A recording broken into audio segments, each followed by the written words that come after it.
Hindi siya ubo. Ako medyo. Ayan, nagkahanap ng yelo. Kala ko sinong binubugbog mo dyan.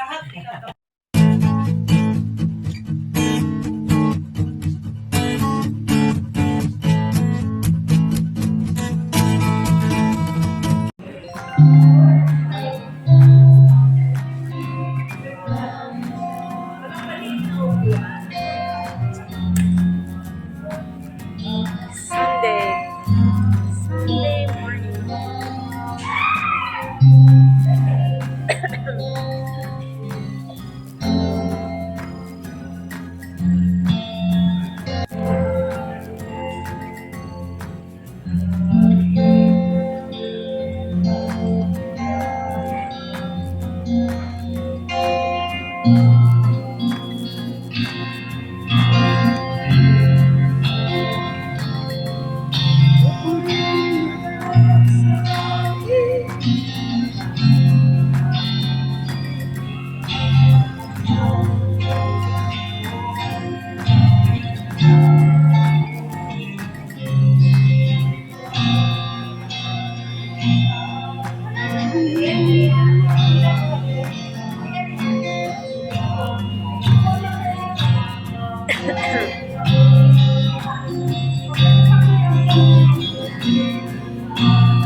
So ito na nga guys, tapos na ang service kaninang umaga, lunchtime na.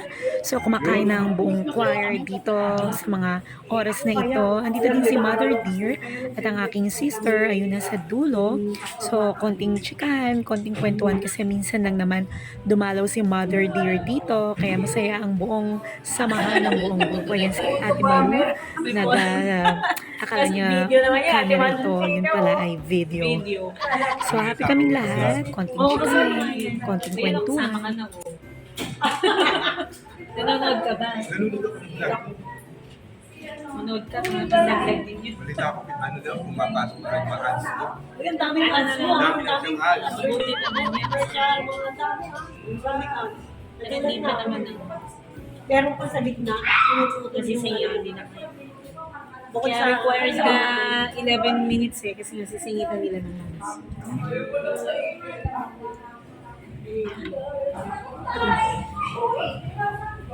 Sarap. Busog ka ba? Manager. Yes! Manager. Siya po ang manager na Ay, meron ka pa ng pizza. May pizza ka ba? Hindi na po, ano na po ako, work at home. Ano? Work at home na po. Workout. Anong workout home yung? Ano na po ako, gumagawa yung bahay, pagkada pa. Ay, pala tayo magkakaroon. Mahirap kaya yun. mahirap kaya, no? Pagkakalit ka naman, ano, kung anong pwedeng pagkabalan sa bahay. Oo, ganun pa. Mahirap yun. Isa na Hello guys! Dito na kami sa bahay. Time check tayo. Ang oras na ba? Mga 7, mag-8 na. 7:50. Hindi pa kami nag-dinner. Dumaan kami sa kabilang bahay. Kasama ko si Mother Dear. Pero hindi na ako nakapag-vlog. Kasi, hindi lang naman. Dumaan lang kami doon. Sinundo si Sweetheart at si Bunso. So, magdi-dinner kami. Maya-maya konti. Ng adobo. Kain tayo ng adobo by Sweetheart. Sarap ng gutom tayo, pamatid. Gutom natin ay nachos.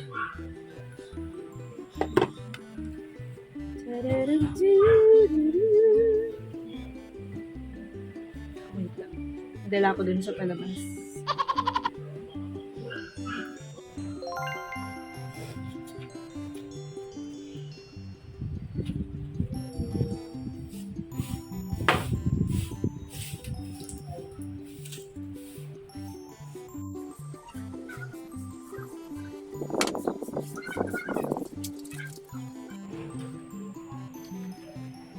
Today is Monday, guys. November 6 na tayo. Time check, 8 na tayo. 8:46 in the morning. Tulad pang ating bebeo. Wala silang pasok. Si husband nasa labas. Nagwawalis-walis at naglalaba-laba na rin. Pagkatapos lang namin mag-almusal, kakainom ko lang din ng gamot. So, pupunta muna tayo ng Phalanx. And rehearsal tonight, busy na tayo. Itong week na to, sana gumaling ng ubo, medyo nabawasan. Okay na tayo. Pero babalik tayo sa hospital para kunin yung result. And then follow-up check-up tayo. So November 28, sabay kami ni Mother Dear nagpa-check-up, diba? Pero siya ay mas maagang babalik. Mas maaga siyang mag-follow-up. November 10 nata siya. So sabay kami nagpa-blood chem, sabay kami nagpa-urine test, and free, di ba? Ang sarap talaga magpatingin sa mga government hospitals. No? Libre, ako naka 50%. Nakakuha ko ng 50% na discount. And kaya kailangan nating ayusin yung ating ID. Kasi di ba bagong lipat na kami? And yung ID ko ay doon pa yun sa dating bahay namin. Kaya, hindi naman dati, doon pa rin naman kami. Pero kukuha pa ako ng dagdag na ID para meron tayong ID dito sa Quezon City kasi maraming benefits, no, maraming privilege na pwede kang ma-avail. Kaya, tutukan natin. So, babalikan ko mamaya, guys. Mag-aayos-ayos muna. Good morning, guys! Happy Tuesday na tayo, November 11. Uwi muna kami ng bahay. Ayan si Mister. Bumibili ng pagkain ng doggy. Kasi time check tayo, 11:45 na. Magta-12 na. So, need nating umuwi muna sa kabilang bahay para magpakain ng doggy. Ayun, bumibili muna siya ng kanin at ulam. Dito kami sa isang lugar sa QC. Magandang weather, mainit. Sana magtuloy-tuloy para mga labada. Ay, ang labada pala pinasok sa bahay. So, hindi tayo makakapagpatuyo. Abutin nyo ng hanggang kinabukasan. Wala tayong work today, pero meron kaming Bible study tonight. So, attend tayo dyan. O, diba? Busy pa si Mama.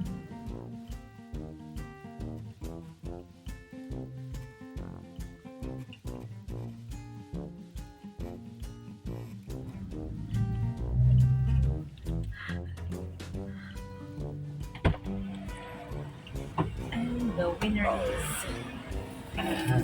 lagay natin siya. Walang bariya ko. So, pinatay yung coils. Hindi ba ito tatapon? Hindi, plastic. Yung plastic. Sana pinadoble mo, hindi kaya maano yan. Hindi. Yan, pagkain ng mga doggy na. Okay, let's go! Let's go sa go! Unlock natin. Pauwi naman kami ngayon ng bahay. Kanina pa, kami. Kanina, papunta sa kabilang bahay, ngayon naman, pabalik na sa aming bahay. Waiting tayo kay Mister. Nagbili lang siya ng ulam. Para bukas, breakfast sa mga pa-kids. Dahil umalis nga kami kaninang umaga, so hindi tayo nakapag-prepare ng ating dinner at breakfast. So, hintay lang natin siya. Saan ba siya?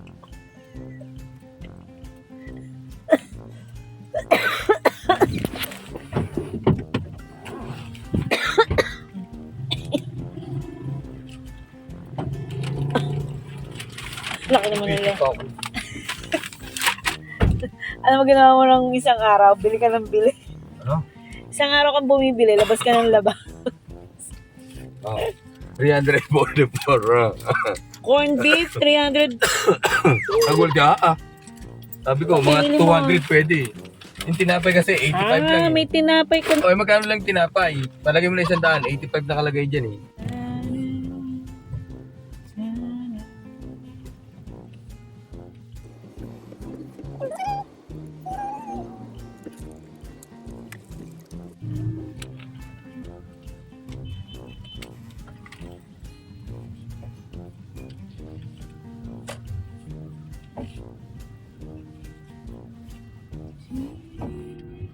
Good morning guys! Happy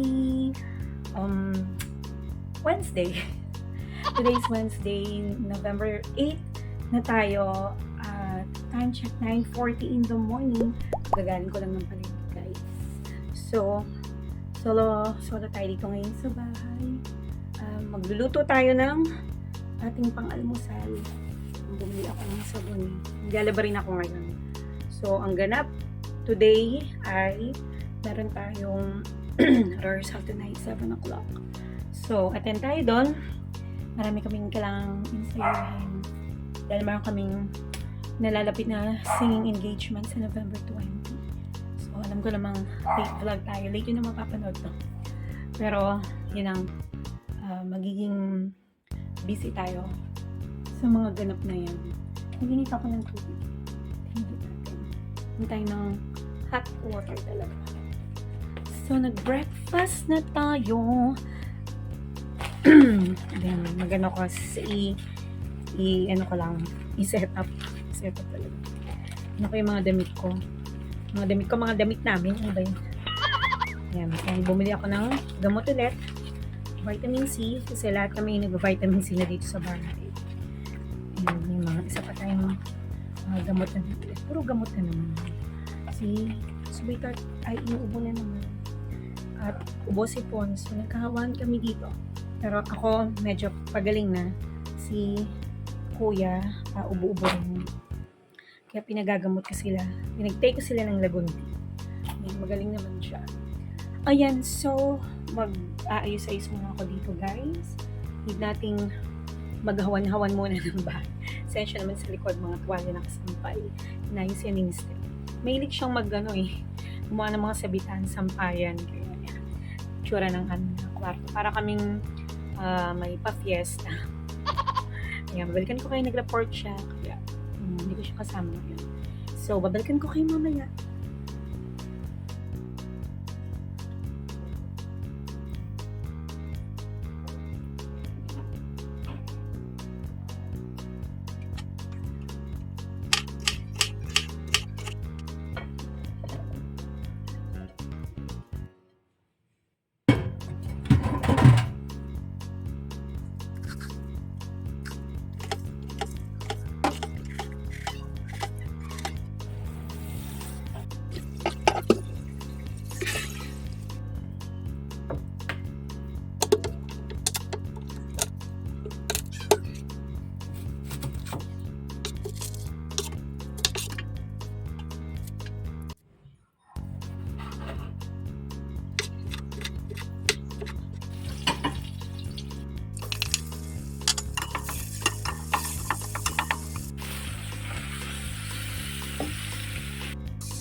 One eternity.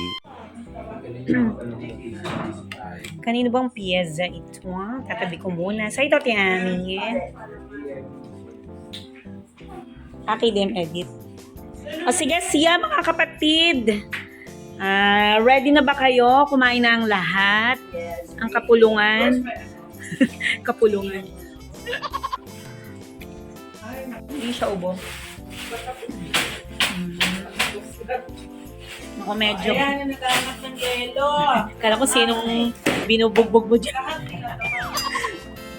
Oo nga. Ngayon, dalawang ulit Totoo. ang sinisip. Ako nga, pag naubos na yung antibiotic, pero parang hindi pa rin magaling na magaling. Pag-uwi ko ng Sabado, kaya ng polo. Hindi, di ba? Tinano ka na, sinipon. Ako lang yung may tubo. Ako pwede ba? Pag hindi mo dapat brigidong naman siya. Tahimik ka kayo.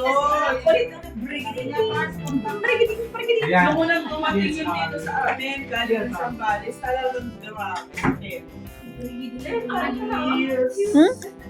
At tapos na naman guys, ang ating isang araw na vlog. So, ito yung ating mga ganap last year, 4 days vlog. No, medyo late na rin naman talaga yung ating upload dahil sobrang busy tayo. Pero nakita natin na naging busy tayo sa nakapagluto tayo ng masarap na gulay, ang palaya, at naging nagustuhan ng mga bagets. Ginanap din dito yung Sambig Awit. No, nagkaroon ng meeting yung preparatory committee at last December, naging successful naman ang gawain ito. So, ito yung moment pala na huling moment na pala namin sa isa sa mga kasamahan namin na si Ate Ami. So, nagpaalam na siya sa amin last January or itong buwan lang na ito. So, again, late vlog naman tayo. Pero, kulang na ang grupo. Masayahing tao kaya nakakamiss. So, yon ang mga ganap. Maraming blessings, no? Kaya maraming biyaya ng mga kaibigan, biyaya ng mga mahal sa buhay. Palagi lang silang nandyan. So again, salute sa ating mga nanay na patuloy na nagmamahal at sumusuporta sa kanilang mga pamilya. Ng ating mga OFWs mom, working moms, na talagang handang maglaan ng kanilang buhay para sa kanilang mga mahal sa buhay. Salute po sa inyo. Maraming salamat po. See you later. A few moments later. Hello guys, magandang gabi. Tayo ay nagbabalik sa The Singing Mom TSM Slash. Po ay nanay ngayong gabi guys. Isang verse from Psalm 27:14. Wait for the Lord. Be strong and let your heart take courage. Wait for the Lord. Do you know ba guys what the heroes of the Bible had in common? When really bad stuff started to happen, they didn't give up. Hindi sila nag-give up. They chose to be strong and brave and they put their trust in God and waited for His help. Nangarapin ni Noah ang baha, he followed God's plan to build a boat and trusted that God would save his family. When David fought Goliath, he knew he would win because God was on his side. Meron ba tayong mga problema na we think is too big to resolve? Then turn to God for help and He will always be there for us. God's help is always a prayer away. Minsan may mga pagkakataon na we don't feel very courageous or brave, pero maghintay lang tayo. Let's thank Him for always coming to our rescue. Alright, so from Psalm 27:14, wait for the Lord, be strong, and let your heart take courage, wait for the Lord. Thank you guys for your time. Thank you for watching The Singing Mom TSM Slash. Po ay nanay, see you again tomorrow for another day of vlogging. Good night.